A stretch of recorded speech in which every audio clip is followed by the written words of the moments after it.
I'd hate to be a copy editor right now. There are a lot of value-added industries that are really focused on rote memorization, and grammar is one of those skills where AI is proving very successful. For those of you in the legal profession, I'd hate to be a paralegal right now because a lot of that supporting network that requires the ability to go and research mass volumes of case studies, AI can do that with a few clicks. So productivity in these sectors may advance so quickly that we just don't need as many people in those sectors. Now, this doesn't overly concern me from an employment point of view, because anyone who has the tenacity to be an English major or paralegal can very easily retrain on different skills. These are people with pretty flexible minds. But for the moment, the only sectors where I see AI really digging in are things like that. It is possible that if we fast forward 5 years, that list will expand to include things like engineering and design. We're not there yet. It's not guaranteed that we will get there. And remember, we're going to have a shortage of chips that are necessary to drive this development at scale anyway. But people who do tax filings, this is probably something that is going to be heavily disrupted. People who are looking for accuracy in documents, same thing. I think the space that's going to be impacted the biggest, though, is political advertisements. Because let's be honest, those haven't exactly been fact forward until now. And you throw the speed of AI and its ability to speak to a person. One of the things that Karl Rove showed us is that if you have enough data on an individual voter, you can tailor conversations. So one of the things that Rove said to me when I met him a few years ago was, we now have 600 data points on most people in our database. We know, for example, what the race is, what side of the street they live in, what their purchasing patterns are. So the example he gave is like, what if you've got an African-American single mother of two who works 2 jobs, who lives on a south-facing apartment on the 3rd floor? You then look through your own network for another African-American mother of 2 who works 2 jobs, who also lives on a south-facing apartment on the 3rd floor, and you put them in touch so they can talk politics. AI can now do that in seconds across millions of potential voters. That changes the game a little bit, and it makes propaganda a lot more powerful. The Republican Party in the format that it existed in pre-Trump is not coming back. The populists that have pledged their loyalty to Trump are not pledging them to Republican values. They're pledging their loyalty to Trump personally. And it's become such a cult of personality that it doesn't matter what Trump does. They don't care who else is in the party. They don't care what he says or does or is caught doing or admits to. He is a lock. Now, one of the things that we saw is that he can't possibly win the general election.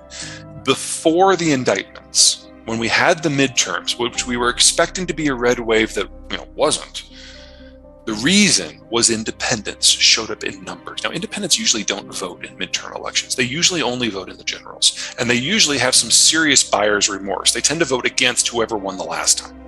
And if you polled the independents after the midterm vote, they, by very strong numbers, said that they personally found Biden's economic management of the country to be disastrous, especially for them personally.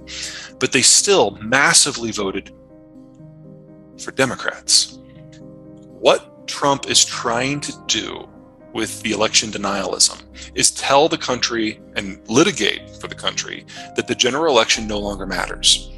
Well, if you're an independent, that's the only place in the system that you matter. They don't vote in the primaries or the caucuses. They only vote in the general. And if the general doesn't matter, then the independents have basically lost their citizenship. And so they are willing to vote against their own perceived economic best interest to prevent that from happening.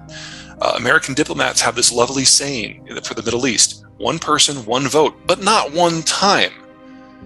And that's basically what Trump is pushing for. To overturn the electoral system so that he or people that he appoints can rule forever. And for independents, that's a non-starter. And so they have turned very, very firmly against him.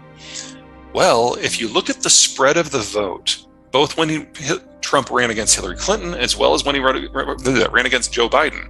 In all but 5 states that he won by a margin that was smaller than the independent vote. If independents were willing to show up and vote in midterms, you bet their ass they're going to show up in the general election. And they will hold their nose and they will vote for Joe Biden. And that means that we are looking at a wipeout of Republicans at the national level, at least on par to what we saw in 1984. Of course, Trump will scream from the rooftops that it was all rigged, but independents don't buy it. And that's all that really matters in this election. We've identified the demographic on which this is going to turn, and they've already made their views known. So all Biden has to do to walk away with this is not die. And it's his. Biden, one of the things that he's doing right now is he's trying to recoup Democratic support for the union movement. The IRA was very big in that. Remember that during the Trump administration, Trump was very, very successful at courting the union vote. And a majority of union members did vote for Trump in round 2. And so Biden now is trying to pull those guys back into the Democratic coalition, and doing anything that loosens the tariffs in any meaningful way with China would be working the other direction. So there is a case to be made that the tariffs are unnecessarily inflationary. That's a very complicated, nuanced discussion with a lot of pros and cons. It is real, but siding with the people who want the tariffs to go away would probably cost Biden the union vote, and he's fought very, very hard to get that back, so I don't see it happening. I don't have an opinion on golf, I'm afraid not. I can tell you that for the Saudis, everything is on the table right now. When you realize that the country that you thought was going to first fight for you like mercenaries isn't, then you have to call everything into question. So that is part of the reason that they're allowing women to drive and get educations, because they know they're going to need more workforce. That's part of the reason why they're warming up to the relationship with the Indians, because they know they need workforce at that level. And that's one of the reasons they're accepting payment for some of their oil in yuan in order to build a more constructive relationship with the Chinese. They're searching for options. And right now, nothing really good is on the table to replace the US Army. My general position has been that the Chinese will cease to exist before the Russians, because the Russians just are more durable culturally, and they're not dependent upon economic activity, growth, and global access in order to keep their systems running, whereas the Chinese are utterly dependent on those things. To this point, most of the conversation has been, what do the Chinese think about the Russians rather than the other way around? Because they saw what happened with Wagner and they were terrified. The Chinese are very clearly the biggest losers internationally from the Ukraine war, with the obvious exception of the Ukrainians themselves, because they're now getting most of their crude from the world's longest supply line that goes from the Baltic Sea around Portugal through Suez and by India and Vietnam and Taiwan before it gets to northern China. It's very disruptible. It's much worse than what they had pre-war. And they're afraid that if they lose the Russians, they'll also lose their, to be perfectly blunt, their useful idiot.